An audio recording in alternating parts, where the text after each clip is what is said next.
മാന്യ പ്രേക്ഷകരെ നമസ്കാരം. വീണ്ടും വലിയ സ്നേഹ നമസ്കാരം. ഇന്ന് നമ്മുടെ മുൻപിൽ എത്തിയിട്ടുള്ള വലിയൊരു വിശിഷ്ട അതിഥിയാണ്. ആ അതിഥിയെ ഞാൻ പരിചയപ്പെടുത്തുന്നതിന് മുൻപ് തന്നെ നമ്മൾക്ക് എല്ലാവർക്കും അറിയാം, നമ്മൾ എല്ലാവരും ഒരുപാട് കേട്ടിട്ടുള്ള ഒരു വിഷയമാണ് ഹലാൽ നോൺ ഹലാൽ എന്നുള്ള രണ്ട് വേർഡ്സ് നമ്മൾ ഒരുപാട് കേട്ടിട്ടുണ്ട്. അതിനെക്കുറിച്ച് പ്രത്യേകമായിട്ട് ഇനി നമ്മൾ എടുത്ത് വീണ്ടും ഒരു ചർച്ചയ്ക്ക് ഇടേണ്ട ആവശ്യവുമില്ല. നമ്മൾക്കറിയാം, ഇന്ന് പ്രത്യേകിച്ച് നമ്മുടെ കേരളത്തിലെ ഒരുപാട് സ്ത്രീ ജനങ്ങളായിക്കോട്ടെ പുരുഷ ജനങ്ങളായിക്കോട്ടെ ഒരുപാട് തൊഴിലില്ലായ്മ എന്ന് പറയുന്ന ഭീകരമായിട്ടുള്ള ഒരു അവസ്ഥ കൂടി നേരിടുന്ന ഒരു സാഹചര്യം തന്നെയാണുള്ളത്. അതിനു കൂടി ഒരു പരിഹാരമാകുന്ന രീതിയിലാണ് ഇന്ന് നമ്മുടെ ഈ ഒരു ലൈവ് സെഷൻ നിങ്ങൾക്ക് മുൻപിലേക്ക് വെക്കുന്നത്. അതിന് നമുക്ക് വന്നിട്ടുള്ള വിശിഷ്ട വ്യക്തിയിലേക്കാണ് നമ്മൾ ഇന്ന് പോകുന്നത്. കേണൽ സാർ ആണ്. കേണൽ സാർ നമസ്കാരം. നമസ്കാരം.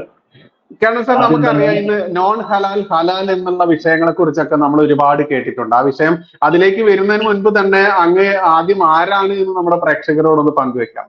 അപ്പം ആദ്യം താങ്കൾക്കും നെസ്കഫേയിലെ എല്ലാ പ്രിയപ്പെട്ട പ്രേക്ഷകർക്കും എൻ്റെ നമസ്കാരം. ജയ് ശ്രീറാം. അപ്പം അത് താങ്കൾ പറഞ്ഞതുപോലെ ഹലാൽ നോൺ ഹലാൽ വാക്കുകൾ നമുക്ക് എല്ലാവർക്കും സുപരിചിതമാണ്. എന്നാൽ ഇതിന്റെ പിന്നിലൊരു ഹിഡൻ അജണ്ട ഉണ്ട്. പണ്ടൊക്കെ മുസ്ലിം രാജാക്കന്മാര് മുസ്ലിങ്ങളല്ലാത്ത നാട്ടുകാരിൽ നിന്നും ജസിയ പിരിച്ചിരുന്നു. അത് ഡയറക്റ്റ് ആയിട്ട് പിരിച്ചിരുന്നതാണ്. അതിന്റെ ഒരു വകഭേദമാണ് ഇപ്പോൾ ഹലാലിന്റെ രീതിയിൽ പിരിവ് നടക്കുന്നത്. ഹലാൽ സർട്ടിഫിക്കേഷൻ എന്നൊരു സിസ്റ്റം കൊണ്ടുവന്നിട്ട് പല സംഘടനകളും അതിന്റെ രജിസ്ട്രേഷനും സർട്ടിഫിക്കേഷൻ വാങ്ങിക്കുന്നവരുടെ നിന്ന് എല്ലാ വർഷവും ഫീസ് വാങ്ങിക്കുന്നുണ്ട്. അങ്ങനെ ഫീസ് കൊടുത്ത് രജിസ്ട്രേഷൻ വാങ്ങിക്കുന്നവരാണ് എല്ലാ സാധനങ്ങളുടെയും പുറത്ത് ആ സർട്ടിഫിക്കറ്റ് പ്രിന്റ് ചെയ്ത് വിൽക്കുന്നുണ്ട്. അത് ഫുഡ് പ്രോഡക്ട്സ്, നമ്മൾ ഐസ്ക്രീം, തൈര്, എന്തിനു പറയുന്നു ഫ്ലാറ്റ്സ് വരെ ഇപ്പം ഹലാൽ സർട്ടിഫൈഡ് ആയിട്ട് വിൽക്കുന്നു. ഇതിൽ നിന്നും ബില്യൺസ് ഓഫ് ഡോളേഴ്സ് ആണ്, billions of dollars, lakh crore രൂപകളാണ് ലോകം ഒട്ടുക്ക് കളക്ട് ചെയ്യുന്നത്. ഈ ഫണ്ടൊക്കെ എങ്ങോട്ടാണ് പോകുന്നത്? ഇതിന്റെ ഭൂരിഭാഗവും പല രാജ്യങ്ങളുടെ ആന്റി നാഷണൽ ആക്ടിവിറ്റീസിനും ടെററിസ്റ്റ് ആക്ടിവിറ്റീസിനും വേണ്ടിയാണ് വിടുന്നത്. നമ്മളുടെ വലിയ വലിയ കമ്പനികൾ, മാനുഫാക്ചറേഴ്സ് പോലും ഈ സർട്ടിഫിക്കേഷൻ ഉപയോഗിക്കുന്നുണ്ട്. നമ്മൾ ആരും ഇത് ശ്രദ്ധിക്കാറില്ല. ആദ്യത്തെ റിക്വസ്റ്റ്, നമ്മൾ കടയിൽ സാധനം വാങ്ങിക്കാൻ പോകുമ്പോൾ പാക്കറ്റിൽ നോക്കുക, അതിനകത്ത് ഹലാൽ സർട്ടിഫിക്കേഷൻ ഉണ്ടെങ്കിൽ എനിക്കിത് വേണ്ട എന്ന് പറയുക. ആ ഒരു പുഷ് ബാക്ക് നമ്മൾ സ്റ്റാർട്ട് ചെയ്യണം. ഒന്ന് അത്. രണ്ടാമത്തത്, ഇതിനൊരു ഓൾട്ടർനേറ്റീവ് എന്താണ്? നമ്മൾ ഇത് വാങ്ങിക്കാതിരിക്കാൻ മാത്രം പോരാ, നമുക്കിത് വേണ്ട എന്ന് കൂടെ പറയണം. അങ്ങനെ ഒരു പോസ്റ്റർ എടുക്കാൻ വേണ്ടിയിട്ടാണ് ഞാൻ ഈ നോൺ ഹലാൽ എന്നൊരു ഐഡിയ മുന്നോട്ട് കൊണ്ടുവന്നിരിക്കുന്നത്. അപ്പൊ അതിന് നമ്മൾ ഇപ്പം ഈ സർട്ടിഫിക്കേഷൻ മോസ്റ്റ്ലി ഇല്ലീഗലാണ്. ഉത്തർപ്രദേശിൽ യോഗി ആദിത്യനാഥ് ജി അത് ബാൻ ചെയ്തു. അതിനെതിരെ കേസെടുത്തു. എല്ലാ കടകളിലും, വലിയ വലിയ ഷോപ്പിംഗ് മാളിലും സൂപ്പർ മാർക്കറ്റിലും ഉണ്ടായിരുന്ന സ്റ്റോക്ക് മുഴുവൻ ഒരു രാത്രി കൊണ്ട് എല്ലാം എടുത്തു പോകാൻ പറഞ്ഞു. അത് വിറ്റവർക്കെതിരെ എല്ലാം ക്രിമിനൽ കേസ് ഫയൽ ചെയ്തു. അവർ സുപ്രീം കോടതിയിൽ അതിനെതിരെ അപ്പീൽ പോയിട്ടുണ്ട്. ആ അപ്പീലിനെതിരെ നമ്മളും ഒരു സംഘടന കക്ഷി ചേർന്ന്, ബെസ്റ്റ് ഡിഫൻസ് ഈസ് അഗ്രഷൻ എന്നാണ് നമ്മൾ വിശ്വസിക്കുന്നത്. Offence is the best defence. അപ്പൊ ഇതിനെതിരെ നമ്മളുടെ കസ്റ്റമേഴ്സിന് ഒരു ഓൾട്ടർനേറ്റീവ് പ്രോഡക്റ്റ്, ഹലാൽ അല്ലാത്തത്, ഇത് ഹലാൽ അല്ല എന്ന് പറഞ്ഞുകൊണ്ട് നമ്മൾ പ്രോഡക്ട്സ് റേഞ്ചിൽ ഇറക്കുക. അപ്പൊ നമ്മൾ ചെയ്യുന്ന കാര്യങ്ങളെല്ലാം ലീഗൽ ആയിരിക്കണം, within the boundaries of the country's laws ആയിരിക്കണം. അപ്പൊ ഫസ്റ്റ് ഞാൻ ചെയ്തത്, ഇന്റലക്ച്വൽ പ്രോപ്പർട്ടി റൈറ്റ്സ് ഡിപ്പാർട്ട്മെന്റിൽ നിന്നും ഈ പ്രോഡക്ട്സിന്റെ ഒക്കെ നോൺ ഹലാൽ ട്രേഡ് മാർക്ക് പ്രൊക്യൂർ ചെയ്തു. അപ്പൊ നമ്മൾ വിൽക്കുന്ന പ്രോഡക്ട്സിന്റെ ഒക്കെ ട്രേഡ് മാർക്കിന്റെ ഓണർ എന്റെ കമ്പനിയാണ്. നമ്മൾ ആർക്കും തെറ്റായ സർട്ടിഫിക്കേഷൻ ഒന്നും കൊടുക്കുകയല്ല, നമ്മൾ ട്രേഡ് മാർക്ക് ചെയ്ത് വിൽക്കുകയാണ്. അത് വ്യത്യാസം നമ്മൾ മനസ്സിലാക്കണം. ഹലാല് സർട്ടിഫൈ ചെയ്യാണ്. അത് സർട്ടിഫൈ ചെയ്യാനുള്ള അതോറിറ്റി അവർക്ക് ഉണ്ടോ ഇല്ലയോ എന്നുള്ള ക്വസ്റ്റ്യൻ മാർക്കാണ്. അതിൽ പലരും ചെയ്യുന്നത് ഇല്ലീഗലാണ്. നമ്മുടെ ഇല്ലീഗലല്ല, നമ്മുടെ ലീഗലാണ്. അപ്പൊ ഫസ്റ്റ് സ്റ്റെപ്പ്, നമ്മൾ ലീഗലായിട്ട് എല്ലാത്തിനെയും ട്രേഡ് മാർക്ക് പ്രൊക്യൂർ ചെയ്ത് കഴിഞ്ഞു. പിന്നെ നമ്മളുടെ ഈ നാഷണലിസ്റ്റ് ആയിട്ടുള്ള ആളുകൾ, സനാതനികളുടെ പ്രോഡക്ട്സ് ആണ് നമ്മളുടെ സൈറ്റിൽ വിൽക്കുക. എല്ലാം അതായത് സാധാരണ ഒരു ഭാഷയിൽ പറഞ്ഞു കഴിഞ്ഞാൽ ഹലാൽ ഫുഡ് എന്ന് പറഞ്ഞുകൊണ്ട് ഇപ്പൊ ഇസ്ലാമിക നാമധാരികളായിക്കോട്ടെ, ഇസ്ലാമുകൾ മൊത്തത്തിൽ വിതരണം ചെയ്യുന്നതിന് എഗെയിസ്റ്റ് ആയിക്കൊണ്ട് തന്നെ ഒരിക്കലും ഇത് ഹലാൽ അല്ല, ഇത് നോൺ ഹലാൽ ആണെന്ന് പറഞ്ഞുകൊണ്ട് പച്ചയ്ക്ക് തന്നെ A to Z പ്രൊഡക്റ്റുകൾ കൊടുക്കുക എന്നല്ലേ ഇതിനെ കൊണ്ട് മീൻ ചെയ്യുന്നത്? തീർച്ചയായിട്ടും. അപ്പൊ നമുക്ക് നമ്മൾ സർട്ടിഫിക്കറ്റ് എടുത്തിരിക്കുന്നത് റെസ്റ്റോറൻറ്റ്സിന്, നോൺ ഹലാൽ റെസ്റ്റോറൻറ്റ്സിന്റെ ട്രേഡ് മാർക്ക് നമ്മളുടെ കയ്യിലുണ്ട്. അപ്പൊ ആർക്കെങ്കിലും നോൺ ഹലാൽ റെസ്റ്റോറന്റ് ട്രേഡ് മാർക്ക് ചെയ്ത് സ്റ്റാർട്ട് ചെയ്യണമെന്നുണ്ടെങ്കിൽ നമ്മളെ അപ്രോച്ച് ചെയ്ത് കഴിഞ്ഞാൽ തീർച്ചയായിട്ടും അവർക്ക് നമുക്ക് ലൈസൻസ് കൊടുക്കാം. അത് within the legality of India. അതുപോലെ തന്നെ ഫ്രഷ് മീറ്റ് ഫിഷ് ഷോപ്സ് നടത്തണമെന്നുണ്ടെങ്കിൽ അതിനും നമ്മളുടെ കയ്യിൽ ട്രേഡ് മാർക്ക് ലൈസൻസ് ഉണ്ട്. വാട്ടർ ബോട്ടിലിംഗ് പ്ലാന്റ് നടത്തണമെന്നുണ്ടെങ്കിൽ അതിനും ട്രേഡ് മാർക്ക് നമ്മളുടെ കയ്യിലുണ്ട്. അങ്ങനെ വിവിധ ഫുഡ് പ്രോഡക്ട്സും സർവീസസിനും നമ്മൾ ട്രേഡ് മാർക്ക് എടുത്തിട്ടുണ്ട്. അതുപോലെ തന്നെ www.flynonhalal.com എയർ ടിക്കറ്റിംഗ് പോർട്ടൽ നമുക്കുണ്ട്. അപ്പൊ നമ്മളുടെ കൂടെ ചേർന്ന് നിൽക്കുന്ന സനാതനികൾ, ഹിന്ദുക്കൾക്ക് ഈ നമ്മളുടെ സൈറ്റിൽ നിന്ന് എയർ ടിക്കറ്റ് ബുക്ക് ചെയ്യാം. മിക്കവാറും നമ്മളുടെ ഫെയർ ഏറ്റവും കുറഞ്ഞതുമായിരിക്കും. ഇതില് മറ്റൊരു സംശയം എനിക്ക് വരുന്നത്, ഇപ്പൊ അത് ഇന്ത്യയിൽ ഉടനീളമുള്ള ഏതൊരാൾക്കും ഇതിന്റെ അംഗീകൃത ഏജൻസി എടുത്തിട്ട് ചെയ്യാൻ പറ്റില്ലേ എന്നുള്ളതാണ് എനിക്ക് ചെറിയൊരു സംശയം. തീർച്ചയായിട്ടും ചെയ്യാം. നല്ല മാർജിനിൽ നമുക്ക് അവർക്ക് കൊടുക്കുകയും ചെയ്യാം. അവർക്കൊരു പ്രോഫിറ്റബിൾ ബിസിനസ് ആയിട്ട് നടത്താനും പറ്റും. കാരണം നമ്മുടെ ഗ്രൂപ്പുകളുണ്ട്. അപ്പൊ ആ ഗ്രൂപ്പിൽ കിട്ടിക്കഴിഞ്ഞാൽ അവർക്ക് കണ്ടിന്യൂസ് ആയിട്ട് ഓരോ മാസത്തെയും റിക്വയർമെന്റ് നേരത്തെ പറഞ്ഞു കഴിഞ്ഞാൽ നമ്മൾ അത് എത്തിച്ചു കൊടുക്കാം. ഓക്കെ, ഇതിപ്പോ കേരളത്തിന്റെ ഏത് മുക്കിലും നമ്മളിപ്പോ മലയാളികളുടെ, ഇതിപ്പോ നമ്മൾ കേരളത്തിലുള്ള ഒരു ചാനൽ ആയതുകൊണ്ട് തന്നെ മലയാളികൾക്ക് നമ്മൾക്ക് ഇത് ഏത് രീതിയിൽ എത്തിച്ചു കൊടുക്കാൻ പറ്റും? അതുപോലെ ഇപ്പോൾ ₹1 പോലും കയ്യിലില്ലാത്തൊരു വ്യക്തിയാണെന്ന് കരുതുക, അവർക്ക് സ്വയം തൊഴിലായിട്ട് ചെയ്യാൻ പറ്റുമോ? എങ്ങനെയാണ് ഇതിന്റെ ആ രീതിയിലുള്ള പ്രൊസീജിയേഴ്സ് ഒക്കെ എങ്ങനെ വരുന്നത്? പാലക്കാട്ട് നമ്മളുടെ കൂടെ ഉള്ള ലേഡി ഓൾറെഡി സ്റ്റാർട്ട് ചെയ്ത് കഴിഞ്ഞു. അവര് പ്രോഡക്ട്സ് എടുത്ത് സെയിൽ ചെയ്ത് തുടങ്ങി കഴിഞ്ഞു. അപ്പം നമുക്ക് വിശ്വാസമുള്ളവരാണെന്നുണ്ടെങ്കിൽ ഫസ്റ്റ് ലോട്ട് നമുക്ക് അവർ പേയ്മെന്റ് ഇല്ലാതെ അയച്ചു കൊടുക്കാം. ഒരു 10,000 rupees പ്രോഡക്ട്സ് വരെ ആദ്യം നമുക്ക് അയച്ചു കൊടുക്കാം. അത് എല്ലാവർക്കും പറ്റില്ല, നമുക്ക് വിശ്വാസമുള്ളതായിരിക്കണം. അത് കഴിഞ്ഞിട്ട് അത് സെൽ ചെയ്ത് കഴിഞ്ഞാൽ 20 to 25% ആണ് മാർജിൻ. അപ്പൊ നമ്മൾ 10,000 MRP പ്രോഡക്ട്സ് അയച്ചു കൊടുക്കും. 7,500 അവർ തിരിച്ചടച്ചാൽ മതി. അവരുടെ പ്രോഫിറ്റ് കഴിഞ്ഞിട്ടുള്ളത്. അതെ. അപ്പൊ ആ ടൈംലി ആണെന്നുണ്ടെങ്കിൽ വീണ്ടും അവർക്ക് ഫ്രീ ആയിട്ട് അയച്ചു കൊടുക്കാം നമുക്ക്. ഇതില് പ്രൊഡക്റ്റുകൾ വരുന്നത് ഇപ്പോ നേരത്തെ പറഞ്ഞ പോലെ റെസ്റ്റോറന്റ് മറ്റുള്ള രീതിയിൽ പറഞ്ഞു, അത് ഓരോ ഐറ്റംസും എടുത്ത് പറയുകയാണെങ്കിൽ എങ്ങനെ പറയാൻ പറ്റും? റെസ്റ്റോറന്റും ഈ മീറ്റ് ഷോപ്പും അത് അവർ തന്നെ നടത്തുന്നതാണ്. അതിനകത്ത് നടത്തിപ്പിൽ നമുക്ക് ഇൻവോൾവ് ഇല്ല. അത് ഈ നമ്മളുടെ ബ്രാൻഡ് നോൺ ഹലാൽ എന്ന ബ്രാൻഡ് ഉപയോഗിക്കണമെന്നുണ്ടെങ്കിൽ നമ്മളുടെ അവർ ലൈസൻസ് വാങ്ങിക്കണം. അതിനൊരു ഫീസ് അടച്ച്, ഒരു തുച്ഛമായ ഫീസ് അടച്ച് ഒരു ലീഗൽ എഗ്രിമെന്റിൽ നമ്മൾ ഒപ്പിട്ടിട്ട് ഓരോ വർഷവും പുതുക്കുന്ന രീതിയിലായിരിക്കും എഗ്രിമെന്റ് വരിക. അത് അവർക്ക് ഉപയോഗിക്കാം. അടുത്ത വർഷം അവർക്ക് വേണ്ടെന്നുണ്ടെങ്കിൽ അത് അവർ പുതുക്കേണ്ട കാര്യമില്ല.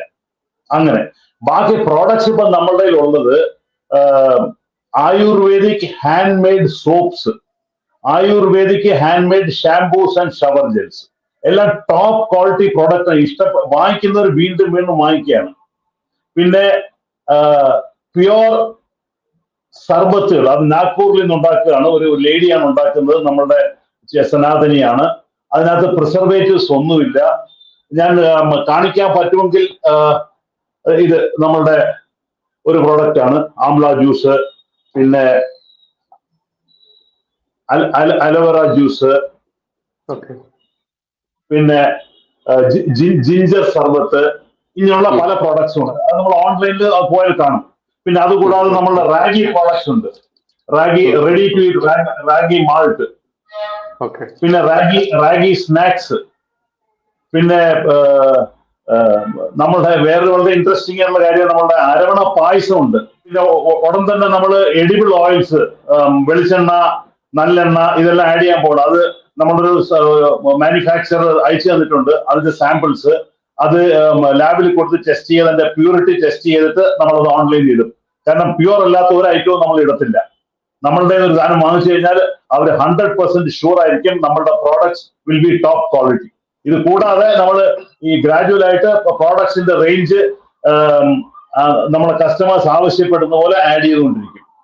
ഇത് കൂടാതെ നമ്മൾ ഒരു നാട്ടിൽ നിന്ന് ഒരു ലേഡീസിന്റെ കൂട്ടായ്മ, അവർക്ക് ഈ നമ്മളുടെ കേരളത്തിലെ സ്നാക്സ് ഉണ്ടല്ലോ, നമ്മൾ അരിയുണ്ട, അവലൂസ് പൊടി, ഇങ്ങനെയുള്ള കാര്യങ്ങളൊക്കെ ഉണ്ടാക്കാൻ അവർ പറഞ്ഞിട്ടുണ്ട്. അപ്പം അത് മിക്കവാറും ഒരു മാസത്തിനുള്ളിൽ നമ്മൾ ആ പ്രോഡക്റ്റ് റേഞ്ചും ആഡ് ചെയ്യുന്നതായിരിക്കും. ഓക്കെ, ഇതിപ്പോ അങ്ങ് പറഞ്ഞു ഒരു ലോട്ട് 10,000 രൂപയ്ക്ക് വരെ നമുക്ക് ക്രെഡിറ്റിൽ അയച്ചു കൊടുക്കാം, പിന്നെ അവരത് വിറ്റതിന് ശേഷം അവരുടെ പ്രോഫിറ്റ് കഴിഞ്ഞിട്ട് 7,500 രൂപ അടച്ചാൽ മതി എന്ന് പറഞ്ഞു. ഇപ്പം ഇങ്ങനെ സാധനങ്ങൾ അയക്കുമ്പോൾ ഇപ്പോ അങ്ങ് സെറ്റിൽ ചെയ്തിരിക്കുന്നത് ബാംഗ്ലൂരാണല്ലോ, ഇവിടെ നിന്ന് ഏകദേശം എത്ര സമയം പിടിക്കും ഇവിടെ സാധനം എത്തുന്ന ആ ഒരു സമയം ദൈർഘ്യം? ഇത് സാധനങ്ങൾ വരുന്നത് പല സ്ഥലത്തു നിന്നാണ്. സോപ്പ് പ്രോഡക്ട്സ് വരുന്നത് ഹൈദരാബാദിൽ നിന്ന്, സർബത്ത് പ്രോഡക്ട്സ് വരുന്നത് നാഗ്പൂരിൽ നിന്ന്, പിന്നെ റാഗി നാഗ്പൂരിൽ നിന്നും ബാംഗ്ലൂരിൽ നിന്നും വരുന്നു. അപ്പം അത് ടൈം ഒരു 3 to 5 days. ഓക്കെ, അത് എത്തിക്കുന്ന ചുമതല നമ്മളുടെതാണ്. പിന്നെ ഒരു കാര്യം, അഥവാ എന്തെങ്കിലും കാരണവശാൽ ഈ ഐറ്റംസ് വിറ്റില്ല എങ്കിൽ നമ്മളുടെ ചെലവിൽ തിരിച്ചെടുത്തോളാം. അവർക്ക് ബുദ്ധിമുട്ട് വരുന്നു, ആളുകൾ വാങ്ങിക്കുന്നില്ല, ഇത് വെച്ചോണ്ടിരിക്കേണ്ട കാര്യമില്ല. അന്നേരം തന്നെ അറിയിക്കുക, സാർ ഇത് എടുക്കാൻ പറ്റുന്നില്ല. അന്നേരം തന്നെ എന്റെ കൊറിയർ പാർട്ട്ണർ, ലോജിസ്റ്റിക്സ് പാർട്ട്ണർ അവിടെ പോയിട്ട് അത് പിക്കപ്പ് ചെയ്ത് തിരിച്ചു കൊണ്ടുവരും. ഇപ്പൊ നമുക്കറിയാം ഈ ഹലാൽ നോൺ ഹലാൽ വിഷയം പറയുന്ന സമയത്ത് പ്രത്യേകിച്ച് കേരളത്തിൽ മലയാളികൾക്കെല്ലാം അറിയുന്ന ഒരു പേരാണ് തുഷാര അജിത്ത് എന്ന് പറയുന്ന ഒരു വ്യക്തിയെ. അങ്ങേക്കും അവരുടെ പേര് കേട്ടാൽ അറിയുമെന്ന് ഞാൻ കരുതുന്നു. കാരണം ഇവിടെ ഹലാലിനെതിരെ പടവെട്ടിക്കൊണ്ട് തന്നെ നോൺ ഹലാൽ ഹോട്ടൽ തുടങ്ങിയ ഒരു വ്യക്തി തന്നെയായിരുന്നു. എന്റെ ഒരു അടുത്ത സുഹൃത്തും ചേച്ചി കൂടിയായിട്ടുള്ള ഒരു സഹോദരി കൂടിയായിട്ടുള്ള, അവരുടെ പേര് നമുക്കിവിടെ പരാമർശിക്കാതെ പോകാൻ പറ്റില്ല. ഇപ്പൊ ഇതിൽ കൂടുതൽ ഇപ്പൊ ഈ നോൺ ഹലാൽ ഫുഡ് പ്രൊഡക്ട്സ് എത്തിക്കുക എന്നതിന്റെ കൂടെ തന്നെ സ്വയം തൊഴിലായിട്ട് ഒരുപാട് ആളുകൾക്ക് ഇതൊരു മാർഗദർശനമായി മാറും എന്നുള്ളതാണ് മറ്റൊരു യാഥാർത്ഥ്യം, അല്ലെ സാർ? തീർച്ചയായിട്ടും, അതാണ് ഞാൻ പറഞ്ഞത്. ഇപ്പൊ ആർക്കെങ്കിലും നല്ല പ്രോഡക്ട്സ്, ക്വാളിറ്റി അഷ്യൂർ ചെയ്ത പ്രോഡക്ട്സ് ആണെന്നുണ്ടെങ്കിൽ നമ്മളുടെ സൈറ്റിൽ അവർക്ക് ഇട്ട് വിൽക്കാൻ പറ്റും. അപ്പൊ ആ സപ്പോർട്ട് നമുക്ക് കൊടുക്കാം. പിന്നെ നമ്മൾ ലോയലായിട്ടുള്ള കുറെ കസ്റ്റമേഴ്സ് ഉണ്ട്, അവരെ കൊണ്ട് റിക്വസ്റ്റ് ചെയ്ത് ഫസ്റ്റ് ലോട്ട് അവരെ കൊണ്ട് വാങ്ങിപ്പിക്കാം നമുക്ക്. അപ്പൊ അവർ വാങ്ങിച്ചു കഴിഞ്ഞാൽ പിന്നെ പ്രോഡക്റ്റ് ഇഷ്ടപ്പെട്ടു, പിന്നെ സെക്കൻഡ് പർച്ചേസ് അത് ക്വാളിറ്റിയും ഈ കസ്റ്റമർ ഇഷ്ടപ്പെടുന്നതും പോലിരിക്കും. നമ്മളാൽ കഴിയുന്ന സപ്പോർട്ട് തീർച്ചയായിട്ടും ചെയ്തു. ഓക്കെ, ഇതില് ഒരുപാട് കേരളീയയിൽ പ്രത്യേകിച്ച് ഒരുപാട് നെറ്റ്വർക്ക് ബിസിനസ് ഒക്കെ ചെയ്യുന്ന രീതിയിലുള്ള ആളുകൾ തന്നെയാണ് നമ്മുടെ ഈ നാട്ടിലുള്ളത്. ഇതൊരു നെറ്റ്വർക്ക് ബിസിനസ്സുമായിട്ട് താരതമ്യപ്പെടുത്താൻ പറ്റില്ലല്ലോ ഇതിന്? ഇല്ല, പറ്റത്തില്ല. ഓക്കെ, കാരണം പലർക്കും ഒരു തെറ്റിദ്ധാരണ ഉണ്ടായിരിക്കാം. തീർച്ചയായിട്ടും ഇത് നെറ്റ്വർക്ക് ബിസിനസ് അല്ല. ഇത് ഡയറക്റ്റ് ആയിട്ട് നമ്മള് ഏജൻസിനെ അപ്പോയിന്റ് ചെയ്യാണ്. നമ്മളുടെ റീറ്റെയിലേഴ്സിനെ അപ്പോയിന്റ് ചെയ്യുന്നു. അവര് അത് ഡയറക്റ്റ് ആയിട്ട് അവരുടെ കസ്റ്റമേഴ്സിന് വിൽക്കുന്നു. അവരുടെ കടയിൽ വെച്ച് വിൽക്കാം, അല്ലെന്നുണ്ടെങ്കിൽ ഫ്രണ്ട്സിന് കൊടുക്കാം. എങ്ങനെ ആ മോഡൽ അവരുടേതാണ്. പിന്നെ ഈ നമ്മൾ പറഞ്ഞ ശ്രീമതി തുഷാരയെ പറ്റി പറഞ്ഞതിനകത്ത് അവർക്ക് പറ്റിയ ഒരു അബദ്ധം, അന്ന് അവര് ഈ ഒരു വേർഡ് അവര് ചുമ്മാതെ യൂസ് ചെയ്തതാണ്. നേരെ മറിച്ച് ഇന്ന് ഇത് യൂസ് ചെയ്താൽ ആർക്കും അവരെ ക്വസ്റ്റ്യൻ ചെയ്യാൻ പറ്റത്തില്ല. കാരണം ഗവൺമെന്റ് ഓഫ് ഇന്ത്യ സർട്ടിഫിക്കേഷൻ ആണ്. അപ്പൊ ഇതിനൊരു ഒരു ലീഗൽ സാങ്ക്ടിറ്റി ഉണ്ട് നമ്മൾ ഈ ചെയ്യുന്നത്. അതുകൊണ്ടാണ് ഞാൻ പറഞ്ഞത്, ഇപ്പൊ അവർക്ക് റീസ്റ്റാർട്ട് ചെയ്യണമെന്നുണ്ടെങ്കിൽ, എനിക്കറിയത്തില്ല ഇപ്പൊ അത് കണ്ടിന്യൂ ചെയ്യുന്നുണ്ടോ എന്ന്. കണ്ടിന്യൂ ചെയ്യുന്നെങ്കിൽ വെല്ലൻ ഗുഡ്, അതിന് പ്രശ്നമൊന്നുമില്ല. ഇല്ല എങ്കിൽ നമ്മളുടെ നോൺ ഹലാൽ trade mark, registered trade mark use ചെയ്യണമെന്നുണ്ടെങ്കിൽ അതെന്നെ കോൺടാക്ട് ചെയ്താൽ അവർക്ക് തീർച്ചയായിട്ടും സർട്ടിഫിക്കറ്റ് കൊടുക്കാം. ഈ പറഞ്ഞ പോലെ ഒരു ആനുവൽ ഫീസ് അവർ തരണം. കാരണം ഇതിനകത്ത് ലീഗാലിറ്റീസ് ഒക്കെ ഉണ്ട്, നമുക്ക് എക്സ്പെൻസസ് ഉണ്ട്, അത് കവർ ചെയ്യാൻ വേണ്ടിയിട്ട് അത് ചെയ്താൽ നമുക്ക് സപ്പോർട്ട് ചെയ്യാം അവരെ. പിന്നെ അതുപോലെ തന്നെ മീറ്റ് ഷോപ്സ്, ഈ ആട്ടിറച്ചിയൊക്കെ നമ്മളുടെ ഒരുപാട് ക്രിസ്ത്യൻ സഹോദരങ്ങൾ ഇതിന്റെ കടകൾ നടത്തുന്നുണ്ട്. ഒരിക്കൽ ഇതുപോലെ സംഭവം ഞാൻ കണ്ടു. ഈ പോത്തിറച്ചി, ക്രിസ്മസ് സമയത്തിന് പോത്തിറച്ചി നോൺ ഹലാൽ ബോർഡ് വെച്ച് വലിയ ബഹളമായ തല്ലുകയും അയാളുടെ വണ്ടിക്ക് നാശനഷ്ടങ്ങൾക്ക് വരുത്തുകയൊക്കെ ചെയ്തു. അപ്പൊ അങ്ങനെയുള്ള സഹോദരങ്ങൾ ആരെങ്കിലും ക്രിസ്ത്യൻ സഹോദരങ്ങൾ ഉണ്ടെങ്കിൽ അവരെയും നമുക്ക് സപ്പോർട്ട് ചെയ്യാം. അപ്പൊ അവരുടെ ഇടയിലും ഇതിനെ നമ്മളോട് സഹകരിക്കാൻ താല്പര്യമുള്ളവരുണ്ടെങ്കിൽ തീർച്ചയായിട്ടും അവരെയും ഇതിന് സപ്പോർട്ട് ചെയ്ത് കൊടുക്കാം. പ്രേക്ഷകരെ, ഇതൊരു പ്രൊഡക്റ്റിന്റെ പരസ്യമോ അതല്ലെങ്കിൽ ഒരു വ്യക്തിയുടെ ബിസിനസിന്റെ പരസ്യമോ ആയിട്ടല്ല ഇത് ഇവിടെ ചെയ്യുന്നത്. കാരണം നമ്മൾക്കറിയാം, ഇതിന്റെ തുടക്കത്തിൽ പറഞ്ഞ പോലെ തന്നെ 1000 ആളുകൾക്ക് തൊഴിലവസരം നൽകാൻ പറ്റുന്ന ഒരു സംരംഭം കൂടിയാണ് ഇത്. ഇവിടെ തുഷാര ചേച്ചിയുടെ കാര്യമൊക്കെ പറഞ്ഞു. അവർ സ്വന്തം കാലിൽ നിന്നുകൊണ്ട് തന്നെ ഈ ഹലാൽ എന്ന് പറയുന്ന ആ ഒരു വൃത്തികേടിനെതിരെ എന്ന് തന്നെ പറയേണ്ടതുണ്ട്. കാരണം ഈ ഹലാൽ സർട്ടിഫിക്കേഷൻ കിട്ടണമെന്നുണ്ടെങ്കിൽ അതിന്റെ പിറകിലുള്ള ആ നിയമവശങ്ങളൊക്കെ നിങ്ങൾ ഒരു വട്ടം വായിച്ചിട്ടുണ്ടെങ്കിൽ തന്നെ നിങ്ങൾക്ക് ഞാൻ പറഞ്ഞ ഈ വാക്കിന്റെ ആ ഒരു ഡെപ്ത് മനസ്സിലാക്കാനാവും. എന്നാൽ അതിനെതിരെയൊന്നുമല്ല നമ്മൾ ഇത് ചെയ്യുന്നത്. യഥാർത്ഥത്തിൽ ഓരോ മനുഷ്യനും ഹലാൽ എന്ന് പറയുന്നത് നമ്മൾ തുപ്പിയിട്ടാണോ അതല്ലെങ്കിൽ തുപ്പാതെയാണോ എന്നുള്ളതിനേക്കാളുപരി വൃത്തിയോടുകൂടി കൃത്യമായിട്ട് നമ്മുടെ വിശ്വാസപ്രകാരം ആചാരപ്രകാരം ശുദ്ധമായിട്ടുള്ള ഭക്ഷണം നമ്മൾക്ക് ലഭ്യമാക്കുക എന്നത് തന്നെയാണ് ഇതിനെക്കൊണ്ട് വലിയൊരു മഹാ ഉദ്യമമായിട്ട് നമ്മൾ എടുത്തിരിക്കുന്നത്. അതുകൊണ്ട് തന്നെ കേണൽ സാർ പറഞ്ഞിട്ടുള്ള ഈ വിവരങ്ങൾ വെച്ചുകൊണ്ട് തന്നെ അദ്ദേഹത്തെ നിങ്ങൾക്ക് ഡയറക്റ്റ് ബന്ധപ്പെടാനുള്ള കാര്യങ്ങൾ, അതിന്റെ മൊബൈൽ നമ്പർ ആയാലും അവരുടെ ജിമെയിൽ അഡ്രസ് ആയാലും പൂർണ്ണമായിട്ടും നമ്മൾ ഈ വീഡിയോയുടെ പല സ്ഥലങ്ങളിൽ ഫുൾ സ്ക്രീൻ ആയിട്ട് തന്നെ കൊടുത്തിട്ടുണ്ട്. അപ്പോൾ അദ്ദേഹത്തെ നേരിട്ട് ടെലിഫോണിലൂടെയോ ജിമെയിലൂടെ ബന്ധപ്പെടുക. നിങ്ങൾക്ക് സ്വയം തൊഴിൽ എന്നുള്ള രീതിയിലേക്ക് ഒരു ചെറിയൊരു സ്വന്തമായിട്ട് അതിന് വലിയ സ്റ്റോക്ക് പോയിന്റ് ഒന്നും ആവശ്യമില്ല. നിങ്ങളുടെ വീട് തന്നെയാണ് സ്റ്റോക്ക് പോയിന്റ്. അപ്പോൾ നിങ്ങൾ വിശ്വാസയോഗ്യമായിട്ടുള്ള, ഇപ്പോൾ നമുക്ക് രാഷ്ട്രീയപരമായിട്ടോ അതല്ലെങ്കിൽ സാമൂഹ്യപരമായിട്ടോ അതല്ലെങ്കിൽ സംഘടനാപരമായിട്ടുള്ള ഏതെങ്കിലും ഒരാൾ കേണൽ സാറുമായി ബന്ധപ്പെട്ട് നിങ്ങളെ വിശ്വസിക്കാം എന്നുള്ള ഒരു ഐഡന്റിറ്റി അവർക്ക് കൊടുക്കേണ്ടതുണ്ട്. കാരണം 10,000 രൂപയുടെ സാധനമാണെങ്കിലും അത് നിങ്ങളെ വിശ്വസിച്ച് മാത്രമാണ് കേണൽ സാർ നിങ്ങൾക്ക് അയച്ചു തരുന്നത്. അതിന് 1 രൂപ പോലും നിങ്ങൾ അങ്ങോട്ട് കൊടുക്കാതെ തന്നെ നിങ്ങൾക്ക് സാധനം അയച്ചു തരുമെന്ന് പറയുന്നുണ്ട്. അതുകൊണ്ട് നിങ്ങളുടെ നിങ്ങൾ അദ്ദേഹത്തെ ബന്ധപ്പെടുന്ന സമയത്ത് അദ്ദേഹം പറയുന്ന ചെറിയ നിബന്ധനകൾ നിങ്ങൾ പാലിക്കുക. അദ്ദേഹം ആ പ്രദേശത്തെ ഏതെങ്കിലും പ്രമുഖനോ അതല്ലെങ്കിൽ ഏതെങ്കിലും നാട്ടുപ്രമാണിയോ വിശ്വാസയോഗ്യമായിട്ടുള്ള ഒരു വ്യക്തിയെ ബന്ധപ്പെടുത്തിക്കൊണ്ട് നിങ്ങൾക്ക് അത് അയച്ചു തരുന്നതായിരിക്കും. അതുകൊണ്ട് നേരിട്ട് അദ്ദേഹത്തെ ബന്ധപ്പെടാനുള്ള ടെലിഫോൺ നമ്പർ ഇതിൽ കൊടുത്തിട്ടുണ്ട്, അദ്ദേഹത്തിന്റെ മെയിൽ അഡ്രസ്സ് കൊടുത്തിട്ടുണ്ട്. അപ്പോൾ നിങ്ങൾക്ക് സ്വയം തൊഴിൽ തുടങ്ങുക, അതോടൊപ്പം ശുദ്ധമായിട്ടുള്ള ഭക്ഷണ പാനീയങ്ങളായിക്കോട്ടെ ഏതായാലും അത് ജനങ്ങളിലേക്ക് എത്തിക്കുക എന്നൊരു ഉദ്യമം കൂടിയാണ് നമ്മളോട് ഏറ്റെടുത്തിരിക്കുന്നത്. അതുകൊണ്ട് കേണൽ സാറിനെ വേണ്ടപ്പെട്ടവർ ബന്ധപ്പെടുക. എന്തായാലും സാർ ഇത്തരത്തിലുള്ളൊരു വലിയൊരു ദൗത്യവുമായി നമ്മുടെ ചാനലിലൂടെ തന്നെ ആളുകളോട് സംവദിക്കാൻ വന്നതിൽ ഒരുപാട് നന്ദിയുണ്ട്. കാരണം നമ്മൾക്കറിയാം നമ്മുടെ ഈ നാടിന്റെ അവസ്ഥ എവിടേക്കാണ് പോയിക്കൊണ്ടിരിക്കുന്നത് എന്ന് എടുത്ത് പറയാതെ തന്നെ നമ്മൾക്കത് സൂചിപ്പിക്കേണ്ടതുണ്ട്. അതുകൊണ്ട് തന്നെ നമ്മുടെ മാന്യ പ്രേക്ഷകരോട് എന്താണ് അവസാനമായി കൂട്ടിച്ചേർക്കാനുള്ളത്? അല്ല, ഇത് ഞാൻ ആദ്യം പറഞ്ഞ പോലെ ഒറ്റ വാക്കിൽ പറയാന്ന് വെച്ചാല്, ഇതൊരു സാധനം വാങ്ങിക്കുകയാണെന്ന് കരുതരുത്.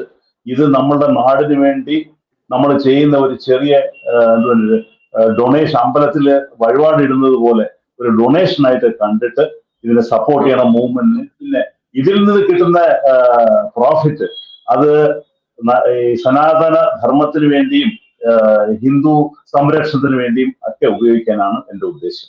ഓക്കെ, എന്തായാലും ഇത്രയും വിവരങ്ങൾ നമ്മുടെ മാന്യ പ്രേക്ഷകർക്ക് അങ്ങിലൂടെ തന്നെ അറിയിക്കാൻ അതിൽ വളരെയധികം സന്തോഷമുണ്ട്.